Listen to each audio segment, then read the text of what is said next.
Tooltips can now be configured in all RapidManual publications. You can define the format and display its metadata using the publishing option called tooltip format.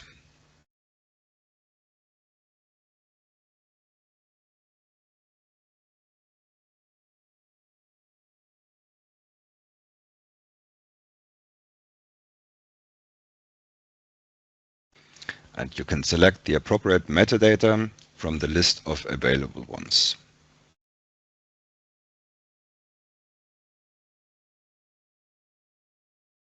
Let's preview the result.